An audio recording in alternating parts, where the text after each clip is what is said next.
ایسی اور ویڈیوز دیکھنے کے لیے ہمارے چینل غلام القادری کو سبسکرائب کریں اور شیئر کریں۔ سب کو یہ معلوم چل چکا ہے کہ حجاب کو لے کر کے جو ابھی معاملہ چل رہا ہے کرناٹکا میں، سارے لوگ جانتے ہیں، اخبار کے ذریعے، نیوز کے ذریعے،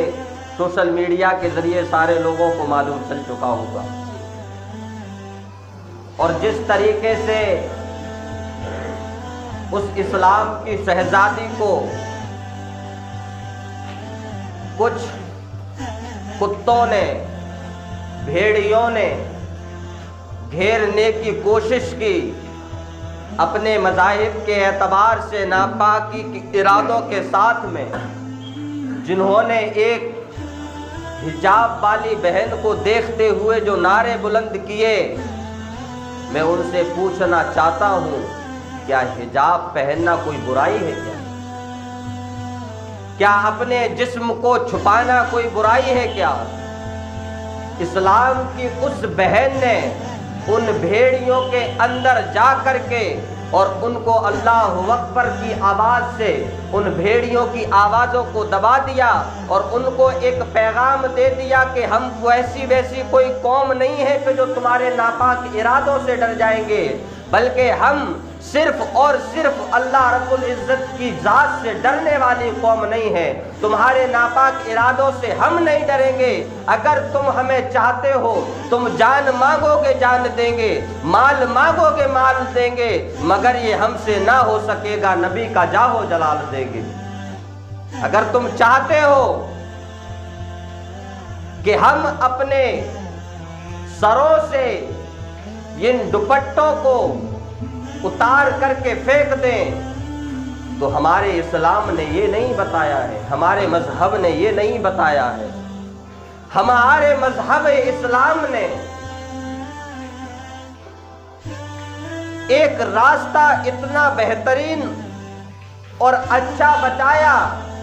کہ اگر اسلامک قانون کو پوری دنیا میں لاگو کر دیا جائے تو میں دعوے کے ساتھ میں کھڑے ہو کر اس اللہ کے گھر میں کہہ سکتا ہوں کہ آج جو تمہیں ریپ کی شکل میں، بلاತ್ಕಾರ کی شکل میں جتنے الزامات سننے کے لیے مل رہے ہیں، اگر ایک بار اسلامی قانون قائم ہو گیا، انشاءاللہ کبھی بھی وہ تمہیں جو ہے قانون اور کبھی بھی یہ قانون کے النگھن کرنے والے کبھی بھی تمہیں نظر نہیں آئیں گے۔ اسلام وہ سچائی کا پیغام دینے والا ہے، اور میری اس بہن نے ان بھیڑیوں کے بیچ میں اللہ اکبر کی صدا بلند کرتے ہوئے اپنے حجاب کو، اپنے پردے کو برقرار رکھتے ہوئے ان ناپاک قسم کی سوچ رکھنے والی لڑکیوں کو پیغام دیا کہ اے بے پردہ رہنے والی میری ماں اور بہنوں سن لو، آج یہ نہ میری فیشن کا معاملہ ہے، نہ ہی میری جو ہے زینت کا معاملہ ہے، نہ ہی میرے جسم کی نمائش کا معاملہ ہے، بلکہ شریعت مصطفی کا معاملہ ہے۔ اگر آج میں نے یہ پیغام اپنی قوم کو نہیں دیا تو انشاءاللہ ہم کبھی یہ پیغام اپنی قوم کو دے نہیں پائیں گے۔ جو میری اس بہن نے جو پیغام ان بے پردہ رہنے والی بیٹیوں کو دیا کہ اگر تم سمجھتی ہو کہ ہمارے سروں پر دوپٹے نہیں ہیں اور ہم خوبصورت لگ رہے ہیں تو یہ تمہاری ناپاک اور غلط فہمی ہے، تم کسی غلط فہمی کا شکار ہو، بلکہ پاکیزگی اور زینت اور حسن تو یہ ہے کہ اس کو چھپا کر کے رکھا جاتا ہے۔ اور تم یہ لوگ کہہ رہے ہو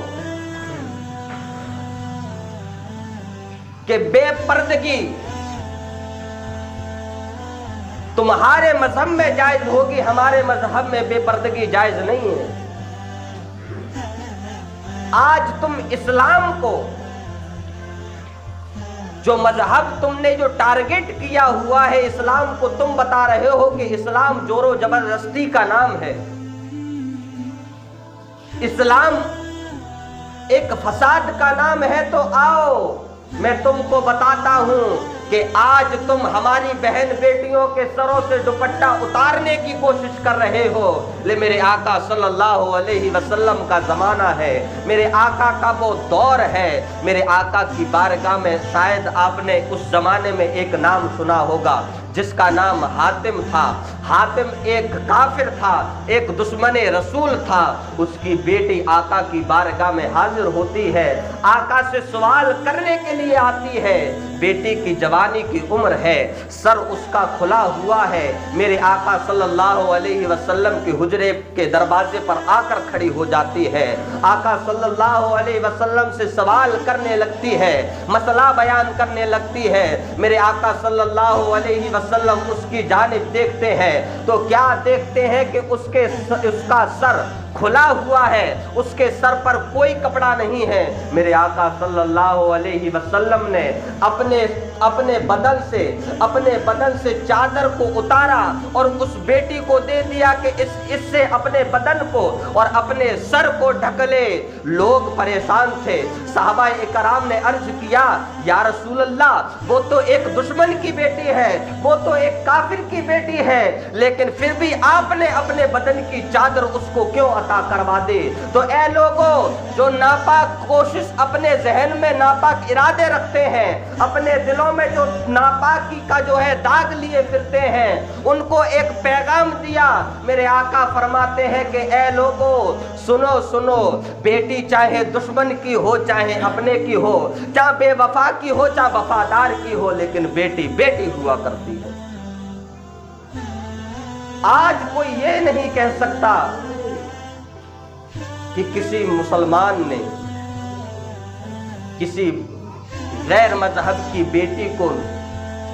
عزت کو پامال کرنے کی کوشش کی۔ جس طریقے سے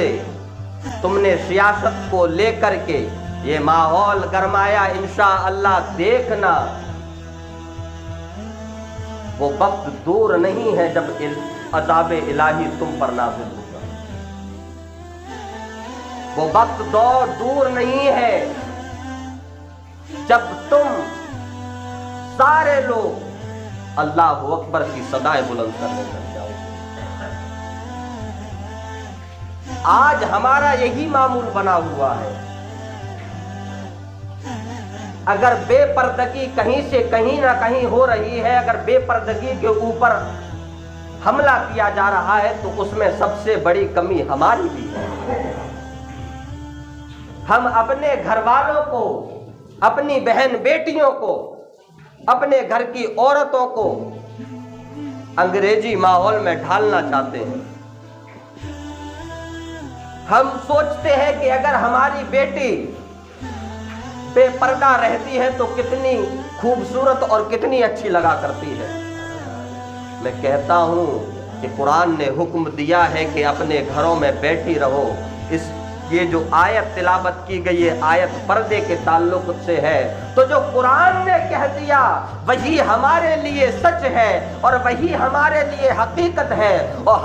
ہم کو اس آیت پر، قرآن پر، اللہ کی ذات پر عمل کرنا ہی ہمارے لیے سب سے بڑی عبادت ہے۔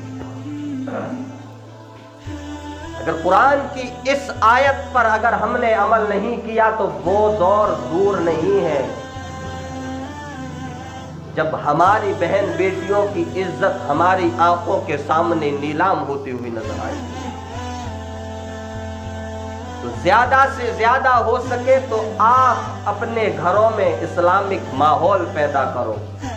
اپنی بہن بیٹیوں کو پردے کا حکم دو۔ رسول ہاشمی صلی اللہ علیہ وسلم نے ارشاد فرمایا کہ بروز محشر اگر پردے کے تعلق سے اگر کسی بہن سے پوچھا گیا کہ تم دنیا میں ایسے ہی پھرا کرتی تھی، تم نے کبھی پردہ نہیں کیا، تو وہ بہن اپنے بھائی اور اپنے باپ کو بھی ذمہ دار ٹھہرائی کہ کہیں نہ کہیں میرے بے پردہ رہنے میں میرے باپ اور میرے بھائی کا بھی ہاتھ ہے کہ میں بے پردہ اپنے گھر سے نکلا کرتی تھی، لیکن میرے بھائی نے کبھی بھی جو ہے مجھے حکم نہیں دیا، میرے باپ نے کبھی بھی مجھے حکم نہیں دیا کہ اے بہن، اے بیٹی، جب بھی گھر سے نکلا کرو پردے کے ساتھ نکلا کرو۔ یہ پردہ تمہارے لیے قید خانہ نہیں ہے بلکہ تمہارا حسن ہے۔